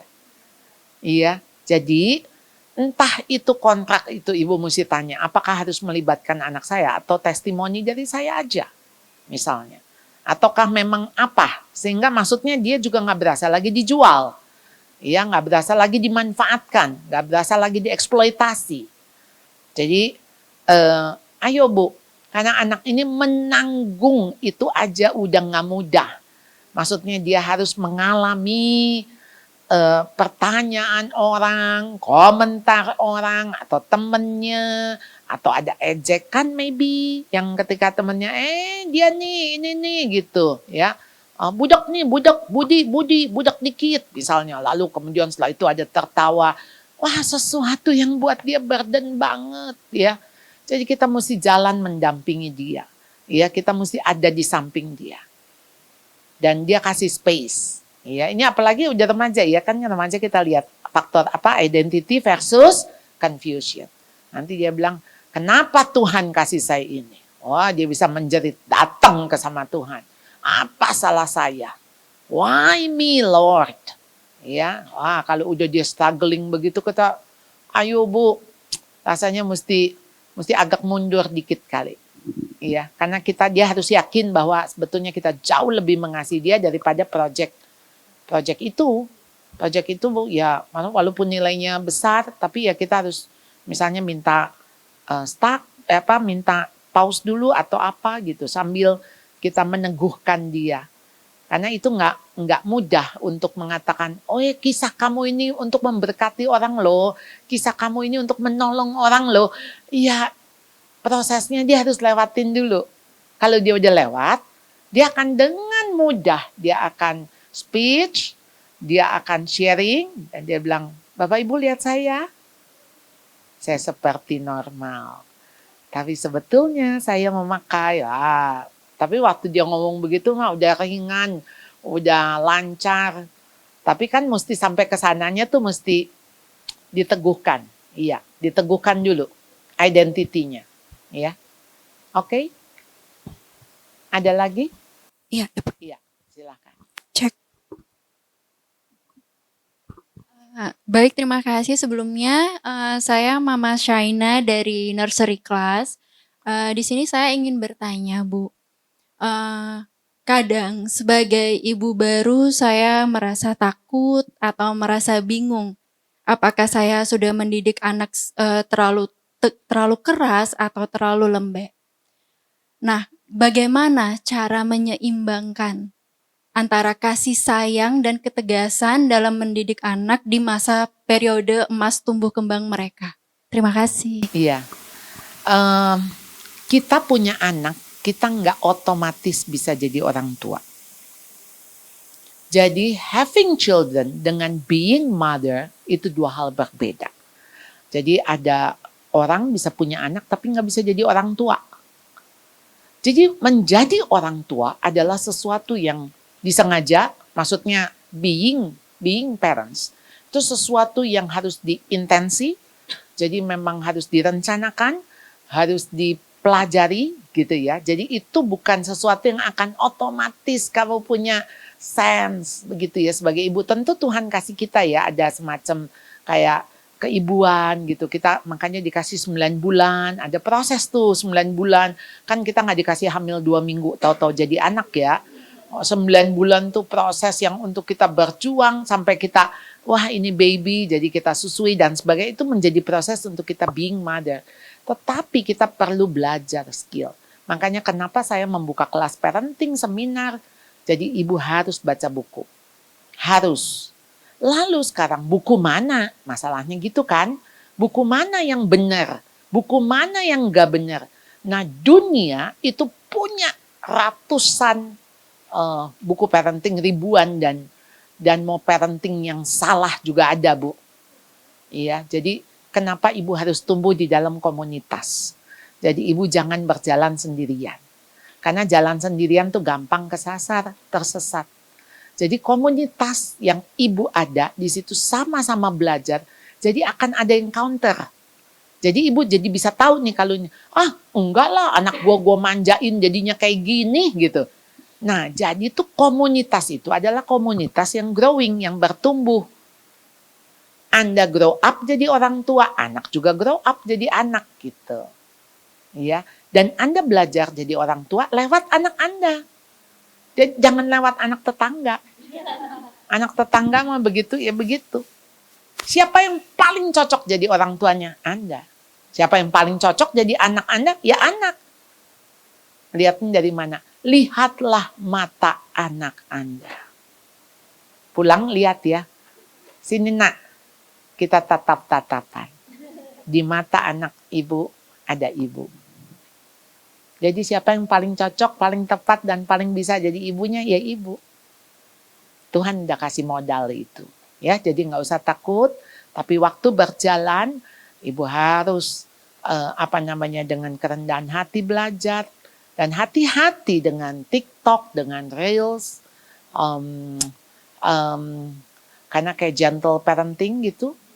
Gentle parenting, bayangin Bu, kita tuh takut melukai hati anak. Padahal anak mah tetap mesti dilukai dalam konteks kalau itu mau dibenerin, diberesin, mesti ada yang dikikis. Iya kan? Jadi jangan, wah saya nggak kebayang tuh anak-anak jadi spoiled kayak apa gitu nantinya. Iya, dia bisa marahin kita, dia bisa ngata-ngatain kita. Saya ngelihat maksudnya ada anak bisa begitu kurang ajarnya sama orang tua. Tapi saya harus jujur, saya mengatakan ini orang tuanya. Karena nggak punya otoritas, karena membiarkan.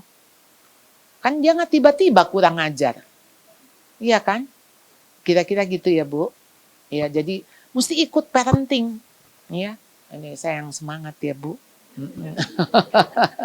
Iya, silakan Pak. Selamat siang Ibu.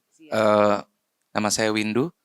Saya sangat berterima kasih kepada Regent School untuk adanya kegiatan ini. Sangat bermanfaat sekali bagi kami orang tua yang memiliki kegelisahan yang sangat besar terhadap tumbuh kembang anak kami. Ada satu pertanyaan yang belum terjawab dari pemaparan Ibu tentang yang kami ketahui Ibu bahwa kehidupan ini value-nya abstrak sekali. Indikator keberhasilan juga sangat banyak dan abstrak. Yang kami ingin tahu adalah apakah ada indikator, tanda dan gejala yang membuat kami merasa sudah ada pada proses tumbuh kembang anak yang baik dan benar. Terima kasih. Indikator untuk Bapak tahu bahwa sudah benar. Anak sudah berada pada proses tumbuh kembang yang baik. Tumbuh kembang itu banyak faktor. Bapak mau tumbuh kembang yang di dalam, di luar. Kalau di luar kelihatan, dia sehat, dia tinggi badannya, dia sesuai dengan usia, perilakunya kelihatan, tapi lihat yang di dalam. Di dalam itu mungkin yang paling sederhana, dia bisa nggak hidup di tengah teman-teman? Dia bisa nggak diterima teman-teman? Dia bisa nggak diterima sama orang dewasa? Jadi kalau Bapak mau tahu anak Anda bisa diterima, titipin anak Bapak ke rumah teman. Titipin. Begitu misalnya ya, wah gila anak lo sih luar biasa lo. Gua pagi bangun, rumah udah dipel. Ya, misalnya gitu loh. Ya, gitu ya. Maksudnya dia bisa nggak hidup di rumah orang? Jadi jangan gini, gila aja gue sih jangan titipin lagi jadi gue. Bangunnya aja jam 12, gue udah bangunin dari pagi. Gue bingung nih anak lo nih. Aduh udah tidur nggak bisa bangun. Bangun dia nggak bisa tidur. Jadi bagaimana ya? Udah gitu gue tawarin mau makan ini nggak, mau makan itu nggak. Semua dia nggak mau, gue pusing nih. Nah gitu. Kalau dia hidup, maksudnya bukan hidup ya, maksudnya kayak diajak sama teman, diajak family, dan semua orang menyukai, karena begitu dia ada, suasana jadi gembira, senang, dan dia bisa behave, dia tahu bagaimana dia membawa diri. Wah saya harus bilang, Pak sukses. Kira-kira gitu. Ya, dia bisa tahu bagaimana dia berhadapan dengan orang lain. Baik Ibu, terima kasih karena kami selama ini mungkin keliru menilai anak kami hanya dari aspek prestasi akademik saja. Begitu anak kami mendapatkan nilai yang kurang bagus, di sana kami merasa oh ada kegagalan dalam proses pendidikannya gitu. Sekolah masih seumur hidup Pak. Jadi jelek-jelek itu lumrah Pak. Dulu Bapak rapotnya gimana Pak? Banyak merah. Ya udah itu lumrah tuh Pak. Bapak kalau mau lihat rapot anak buka rapot Bapak dulu ya. Ya jadi bisa ngelihat kan air cucuran atap jatuhnya ke bawah juga ya. Udah Pak itu mah enggak. Saya harus ngomong, saya di pendidikan. Sudah 35 tahun saya di dunia pendidikan. Saya harus mengatakan Bapak Ibu please. Itu nilai akademik itu hanya nilai yang sementara. Tapi nilai karakter itu sesuatu yang Bapak harus kejar. Ya, karena orang diuji di situ. Kita ngelihat profesor-profesor, kita ngelihat orang-orang yang udah berhasil itu kan jatuhnya karena karakter, Pak. Karena karakter. Apa jadi buat apa hidup? Kalau akhirnya jatuhnya di situ. Jadi kita tahu kan yang paling penting. Gini aja, anak kita biasa-biasa, tapi rajin, jujur. Kira-kira disayang nggak sama bosnya? Kalau disayang sama bosnya bisa dipercaya nggak? Gitu aja Pak. Anak kita pintar, tapi sombong, egois. Ada yang mau, nggak ada yang mau Pak, nggak punya pacar. Soalnya pacarnya nggak tahan. Pintar sih pintar, prestasi akademik, IP hampir 4. Ya, ganteng. Ya, handsome. Sombong, egois, Pak. Itu mah nggak punya pacar dah. Kecuali pacarnya emang mau gantengnya doang. Ya. Ngerti ya, Pak? Ya.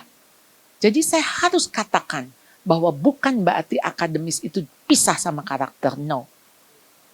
Saya harus bilang, yang dikejar itu dulu. Kalau dia rajin, mungkin nggak dia bodoh? Enggak lah. Kalau dia jujur, mungkin nggak dia miskin? Enggak. Kalau orang rajin, mana mungkin miskin? Nggak mungkin. Apa juga dia kerjain kan? Susah, oke, ditipu lah misalnya kan. Kan sering dengar orang mah jangan jujur tuh, makanya ditipu. Karena jujur itu dipikir sama dengan bodoh. Enggak. Menurut saya, kalau orang jujur ditipu, dia cuman kurang pintar aja untuk maksudnya mengetahui bahwa tuh orang nipu. Tapi dari situ dia akan belajar, oke, berarti memang nggak bisa dipercaya. Oke, dia akan bangkit lagi, belajar lagi, dan dia lebih pintar sekarang. Tapi bukan artinya dia sakit hati semua orang nggak dipercaya. Saya pernah nggak ditipu orang? Saya pernah kok. Dan sekarang saya bilang begini, boleh menipu saya 1 kali, tapi tidak 2 kali gitu. Lalu kalau ada tipuan lagi yang lain yang lebih ini, oh ya saya cuma bilang, iya saya belajar lagi ada 1 model tipuan lain. Udah gitu aja. Bagi saya nggak mau pusing. Saya waktu terima orang tua murid kan, ada yang, aduh saya udah miskin, susah, supir saya susah, pembantu saya susah gitulah. Ya saya cuma bilang, Bu, kalau susah jangan ngomong-ngomong, takut Tuhan dengar. Ntar dibikin susah beneran. Ya. Artinya kalau susah ya nggak apa-apa, ayo kita sama-sama, tapi mesti jujur. Dan usaha aja. Saya bilang cicil aja sampai 6 tahun. Ya. Tapi jangan ibu pikir ini pendidikan ini murah, jadi murahan. Pendidikan itu mahal sekali, saya bilang. Memang harus dibayar itu guru-guru, fasilitas dan sebagainya. Tapi saya bilang, ibu harus jujur. Ini di dalam konteks ketika menerima orang tua yang ini ya. Karena saya pernah satu waktu, dia minta tolong gitu. Satu waktu saya ngelihat dia lagi makan keluarga, makan mewah. Saya nggak tahu dia dapat voucher atau apalah. Ya, saya udah ngelewatin bagian itu. Anak punya BlackBerry, waktu itu zaman BlackBerry. BlackBerry itu minimal 50.000 kan, 100.000. Tapi orang tuanya bilang, ya tapi kan itu dikasih sama tantenya. Saya bilang, no. Kalau Bapak nggak bayar uang sekolah 1 tahun, Bapak jual BlackBerry itu. Dan kasih tahu tantenya, sorry, gue belum bayar uang sekolah 1 tahun. Gue harus jual BlackBerry ini. Jadi bukan dia petantang pakai BlackBerry. Oh, saya ngadepin tuh orang tua. Saya masih ingat tuh mukanya. Dendam ya.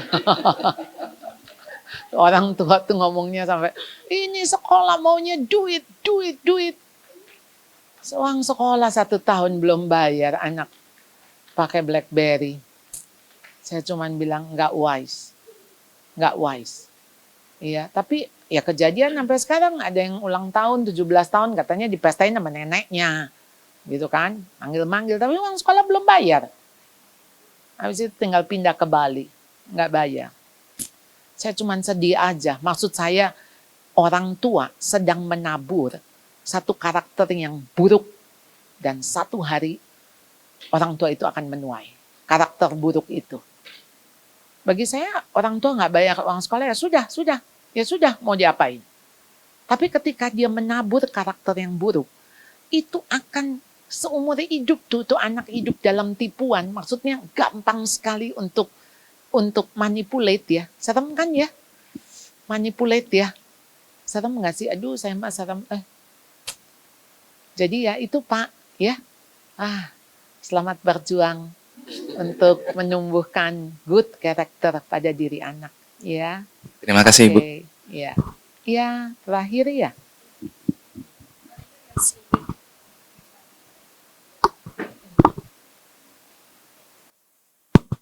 Terima kasih Bu. Perkenalkan nama saya Kadek. Maaf ini sekali aja ya Bu ya, 1 pertanyaan. Saya punya 3 anak ya, 1 kelas 12, yang pertama, yang kedua kelas 8, yang ketiga kelas 6. Dan ketiganya itu beda banget karakteristiknya, jauh berbeda. Tapi yang satu yang saya khawatirkan yang tengah-tengah, yang perempuan laki anak saya. Kebetulan dari umur 18 bulan kayaknya di sini di Regen ya, mungkin Miss Suci tahu. Sampai sekarang masih di sini terus. Itu setiap ada pembagian rapot, itu selalu bilangnya anaknya kurang percaya diri. Sampai sekarang. Sampai kelas 8. Nah, kalau saya diskusi sama suami, suami saya bilang gini, itu karakter saya gitu.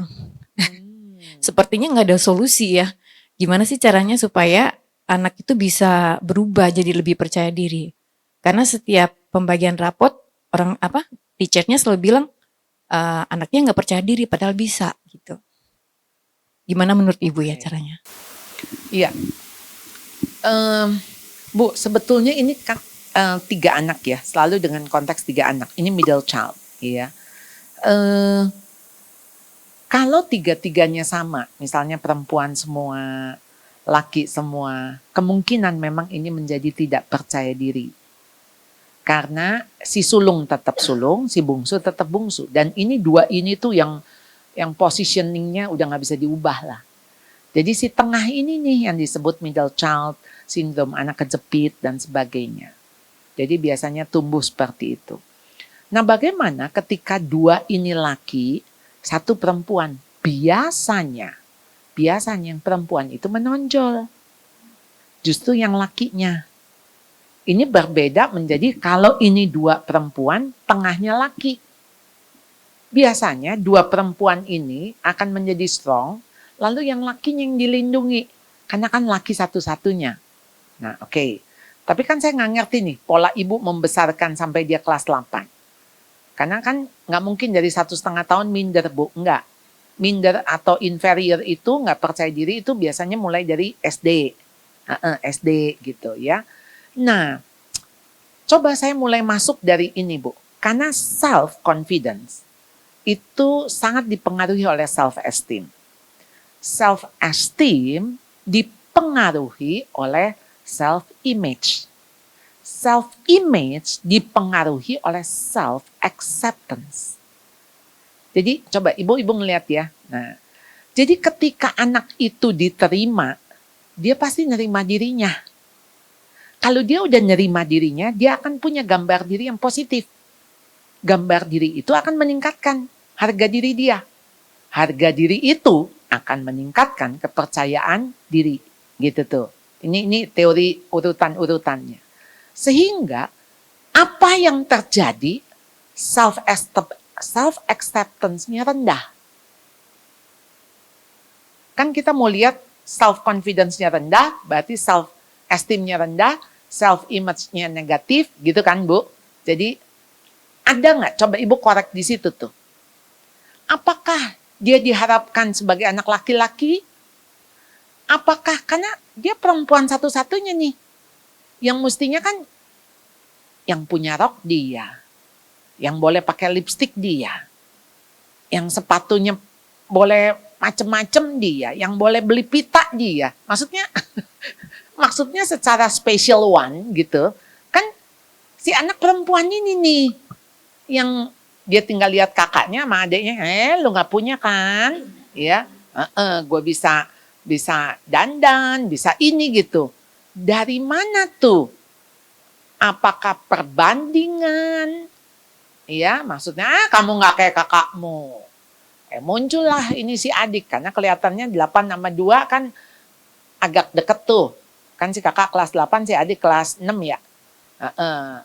Apakah dia jadi benar-benar dijepit oleh 2 kakak dan adik yang misalnya sangat berprestasi, sangat handsome gitu ya. Ini saya nggak tahu nih kondisi ibu. Jadi ibu silakan self assessment, cek dari mana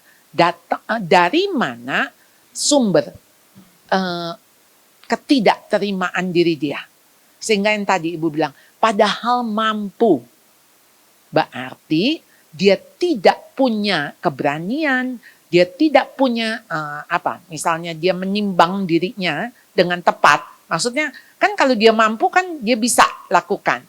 Tapi karena dia nggak percaya diri, dia mengatakan saya nggak mampu, saya nggak bisa, saya buruk, saya jelek, saya ini, saya itu, gitu tuh Bu. Ya, kalau di rumah sih memang lebih menonjol ya Bu ya. Tapi memang dari kecil, dari lahir tuh anaknya memang semua bisa, semua mudah. Maksudnya makan mudah, belajarnya gampang. Tapi kenapa di sekolah jadi ini dia inferior gitu maksudnya? Kenapa ya bisa begitu ya Bu ya? Kira-kira gimana caranya supaya bisa meningkatkan kepercayaan dirinya ya di sekolah gitu. Kalau di rumah ya memang dia paling menonjol Bu, jelas. Dia paling menurut saya dia paling semua bisa kalau di rumah. Apakah anak ini perfeksionis? Ya nggak tahu juga ya. Jadi karena dia serba bisa, dia serba ini, maksudnya dia top gitu. Lalu waktu dia dibandingkan teman-teman yang nggak jadi top, itu bikin dia benar-benar dia sembunyi aja. Ya mungkin begitu ya Bu ya. Jadi karena gue nggak bakal ngetop nih di sini nih, gitu kan? Kan di rumah kan gue ngetop nih. Ini gampangnya ya Bu ya. Karena di rumah dia biasa ada di atas, lalu ketika dia dihadapkan dengan situasi di mana dia nggak bisa di atas, dia justru ambil yang paling bawahnya gitu. Jadi dia ada di ekstrim itu tuh. Jadi ekstrim ininya benar-benar do nothing. Nah, kalau kayak begitu ibu kerja sama guru. Kasih dia tugas, kepercayaan, jabatan, dampingin buat bus. Iya benar Bu, benar itu. Tapi ya mungkin ya kurang ya, karena banyak yang anak yang mungkin lebih dari dia ya, yang berani mungkin perlu bantuan atau kerjasama dengan guru ya. Betul. Jadi ibu mesti ngelapor situasi ini. Saya sih nggak ngelapor tapi gurunya udah tahu gitu. Karena itu laporan dari guru juga. Maksudnya begini, kan si guru juga maksudnya mau minta ide dari ibu kan. Iya. Apa yang terjadi? Jadi mesti dapat laporan apa yang terjadi dengan di rumah. Saya kemarin dapat satu itu ya reels menarik sekali loh. Jadi ini ada satu anak. Ini anak yang kayaknya yang nggak populer, anak yang prestasinya rendah segala macem gitu. Lalu si guru panggil. Lalu si anak itu harus buka ini kayak lipetan kertas. Jadi kayak ada undian gitu. Jadi gurunya bilang, kalau kamu buka kertas itu kosong, maka seluruh teman-teman kamu di kelas ini boleh main. Oke? Lihat nggak reelsnya itu? Ya, menarik ya. Lalu kemudian si anak ambil kertas, kosong. Ya sekelas kan pada sorak gembira kan. Oh hebat kamu, dipelokin tuh dia. Padahal seluruh kertas itu kosong. Anda ngerti maksudnya? Si guru itu mau bus si anak yang selama ini tidak populer, selama ini dikecengin sama teman-temannya, selama ini untuk apa? Naik. Kan habis itu kan, oh thank you, gara-gara kamu nih kita jadi main nih, gitu loh. Ibu ngerti? Ya, saya paham. Maksudnya gini, gurunya juga rasanya sudah melakukan itu ya Bu ya. Waktu pengambilan rapot, gurunya bilang, Ibu lihat ini anak Ibu menghias satu kelas ini dia yang buat hiasannya. Jadi udah diberikan kesempatan sih ya Bu ya. Mungkin perlu waktu ya Bu jadinya ya. Lalu kemudian, tadi mama ketemu guru kamu, bilang kamu ya yang menghias ya. Wah, mama sampai foto-foto ini ya. Mama sih seumur kamu belum bisa tuh lakukan itu gitu. Iya Bu, sudah saya itu. Iya. Sudah ya, semoga ya berubah ya Bu ya. Iya. Jadi begitu caranya. Jadi gini. Ibu mesti bedain kesombongan sama inferior itu sebetulnya satu koin dengan dua sisi. Sombong sama minder teh kesarua keneh kata orang Sunda ya. Sombong sama minder. Jadi makanya kenapa dia sombong, dia minder. Kenapa dia minder? Karena dia sombong. Jadi ibu jangan perkuat sombongnya gitu. Jadi ibu kalau kasih validasi bukan dengan kesuksesannya. Validasinya you precious, kamu berharga, kamu anak mama, kamu. Jadi bukan karena dia berhasilnya. Iya, I love you whatever you are. Pokoknya kasih dia ini lalu ya, ayo kamu bagus kok, kamu ini. Jadi apa yang dia lakukan ya. Jadi jangan puji hasilnya, prosesnya ya Bu. Ya, terima kasih Bu. Ya. Oke.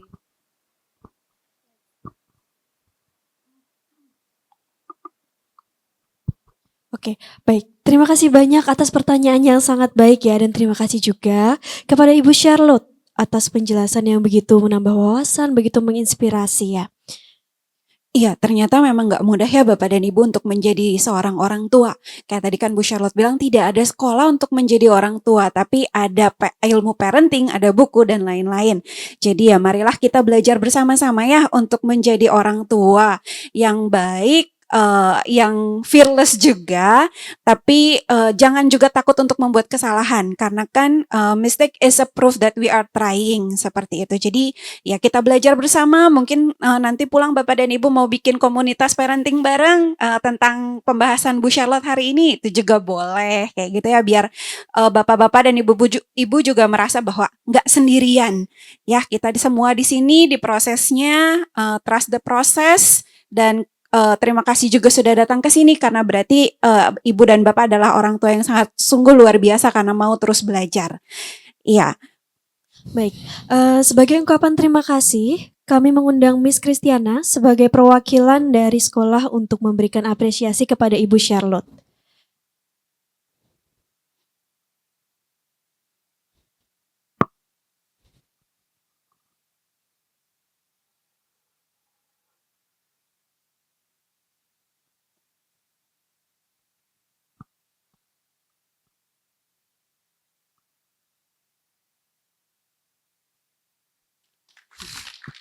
Ya, terima kasih kami sampaikan juga kepada Ibu Charlotte, juga kepada seluruh orang tua yang telah meluangkan waktu untuk hadir. Semoga sesi hari ini menjadi pengingat bahwa menjadi orang tua bukanlah tentang kesempurnaan, melainkan keberanian untuk terus belajar, tumbuh, dan mendampingi anak dengan cinta. Nah, sebelum sesi ini ditutup, saya juga mau minta bantuannya Bapak dan Ibu untuk memberikan mengisi feedback, parents feedback form di sini supaya nanti bisa kami gunakan juga untuk meningkatkan apa sih yang harus kita tingkatkan berikutnya, atau apa sih topik parenting berikutnya yang mungkin Bapak dan Ibu ingin pelajari lebih lanjut lagi, seperti itu. Baiklah, untuk itu kami mengucapkan terima kasih banyak atas kehadirannya sekali lagi. Saya dengan Kidung. Saya dengan Nana mengucapkan terima kasih dan sampai jumpa di acara Parent Seminar berikutnya.